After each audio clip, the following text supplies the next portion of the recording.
যে স্টুডেন্ট প্রথম থেকেই সাজেশন নিয়ে পড়াশোনা করবে তারা কোনোদিনও ভালো রেজাল্ট করতে পারবে না, শুধু পাস করবে। বারবার বলছি, যারা প্রথম থেকেই সাজেশন নিয়ে পড়াশোনা করবে তারা কোনোদিনও ভালো রেজাল্ট করতে পারবেই না। একবারে 100% চ্যালেঞ্জ করে বলছি, কোনো দিনও না। ওকে, আজকে আমরা শিখব প্রশ্নবোধক চিহ্ন থাকলে কিভাবে আমরা বাক্য থেকে বচনে পরিণত করব। তাহলে কোশ্চেনটি যদি থাকে কে না বড় হতে চায়, তোমাদের কিন্তু ওই প্রশ্নবোধক চিহ্ন থাকবে। প্রশ্নবোধকের চিহ্ন কিন্তু আলাদা নিয়ম, মনে রাখবে। না বাচক থাকলে প্রশ্নবোধকে, তাহলে না বাচক থাকলে এ বচন হবে। ওকে, এবারে হাফ বাচক থাকলে ই বচন হবে। মনে রাখবে, প্রশ্নবোধক চিহ্নতে যদি বাক্যটি না বাচক হয় তাহলে এ বচন হবে, এবং বাক্যটি যদি হ্যাঁ বাচক হয় তাহলে ই বচনে পরিণত করতে হবে, আর প্রশ্নবোধক চিহ্ন থাকবে। তোমরা দেখবে বেশিরভাগই কিন্তু এখানে কি থাকে, দাড়ি থাকে। প্রশ্নবোধকে কিন্তু তোমাদের দাড়ি থাকবে না। আর একটা জিনিস তোমরা মনে রাখবে, প্রশ্নবোধকে সাধারণত উদ্দেশ্য পদ থাকবে না। বেশিরভাগই উদ্দেশ্য পদ প্রশ্নবোধক চিহ্নতে থাকে না। ওকে, যদি তোমরা ফিলোসফিতে ভালো রেজাল্ট করতে চাও তাহলে তোমাদেরকে লজিক করতেই হবে, তাহলে তোমরা কিন্তু 90-এর উপরে বা 100-তে 100 পাবেই।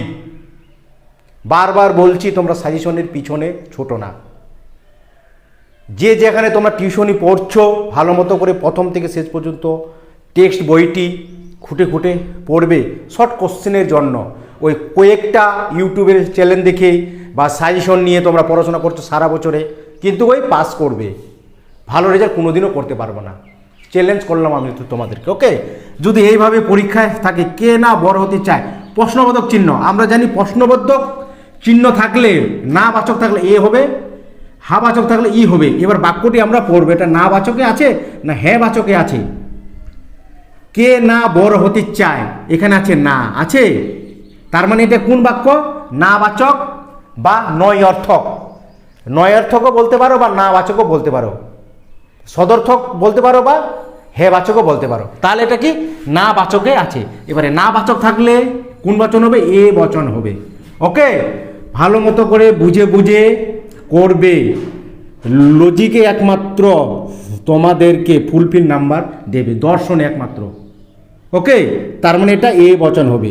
তাহলে এ বচন হলে আমাদেরকে কি লিখতে হবে, মানকটা লিখতে হবে। মানকটা কি এ বচনের সকল, এটা আমাদেরকে লিখতেই হবে। তারপরে কি লিখতে হবে, উদ্দেশ্য পদ লিখতে হবে। কে না বড় হতে চায়, এখানে কি উদ্দেশ্য পদ আছে, এখানে কিন্তু বিধেয় পদ আছে। এখানে কিন্তু আমাদের বিধেয় পদ আছে, মনে রাখবে। এখানে কিন্তু উদ্দেশ্য পদ নাই, উদ্দেশ্য পদ আছে কি কে, এখানে প্রশ্ন করছে কে, মানে ব্যক্তিটাকে প্রশ্ন করছে কে, বা উদ্দেশ্য পদ কে। তাহলে আমরা এখানে উদ্দেশ্য পদ কি লিখব, ব্যক্তি। ব্যক্তিও লিখতে পারি বা মানুষও লিখতে পারি। তারপর উদ্দেশ্য পদের পরে কি লিখতে হবে, হয়। ওকে, তারপরে আমাদেরকে বিধেয় পদ লিখতে হবে। তাহলে সকল ব্যক্তি হয়। এবার ছন্দটা মেটানোর জন্য আমরা লিখতে পারি এমন, ওকে, যারা বা যা বড় হতে চায়, দাড়ি। এইভাবে প্রশ্নবোধক চিহ্ন থাকলে তোমাদেরকে করতে হবে। মনে রাখলা তো, ভালো মতো করে করবে, বুঝবে প্রশ্নবোধক চিহ্ন থাকলে কীভাবে করতে হয়। বারবার বলছি, সাধারণত প্রশ্নবোধকে উদ্দেশ্য পদ থাকে না। আর একটা,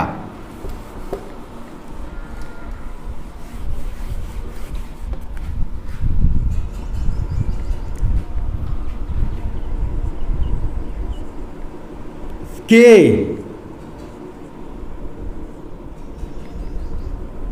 কে না নিজের সন্তান, কে না নিজের সন্তান কে ভালো বাসে, প্রশ্নবোধক চিহ্ন থাকবে। তাহলে কি বলছে এখানে কোশ্চেনটা, কে না নিজের সন্তানকে ভালোবাসে, কে না, ওকে, নিজের সন্তানকে ভালোবাসে, প্রশ্নবোধক চিহ্ন। হ্যাঁ বাচক থাকলে ই বচন হবে, না বাচক থাকলে কিন্তু এ বচন হবে, মনে রাখবে। ওকে, তার মানে আমরা বাক্যটি করবো এটা হ্যাঁ বাচকে আছে না না বাচকে আছে। কি বলছে, কে না নিজের সন্তানকে ভালোবাসে, তাহলে এখানেও আছে না। তাহলে নয়ার্থক থাকলে প্রশ্নবোধকে এ বচন তো হবেই, আর মানবটা কি, সকল তো লিখতেই হবে। সকল এখানে তো উদ্দেশ্য পদ নেই, আমি বারবার বলছি প্রশ্নবোধক চিহ্নতে সাধারণত উদ্দেশ্যপদ লেখা থাকে না। তার মানে কি, সকল ব্যক্তি হয়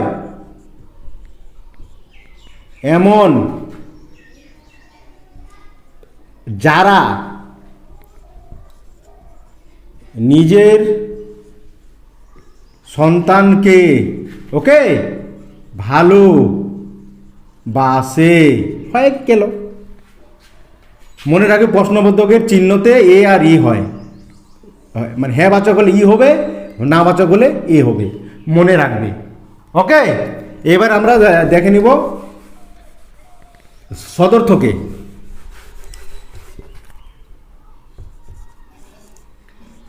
সাধু, রা, কি, চোর, এটা কি প্রশ্নবোধক চিহ্ন।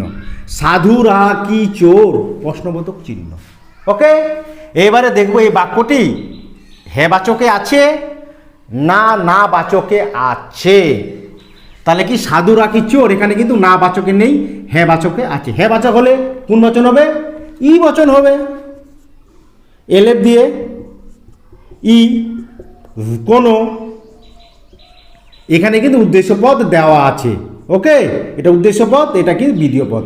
সাধু, রা, কি, চোর, তাহলে ই দিয়ে কোনো, চোর, এখানে তো উদ্দেশ্য পদ আছে, নয় না সরি, কোনো উদ্দেশ্য পদ হবে, সাধু,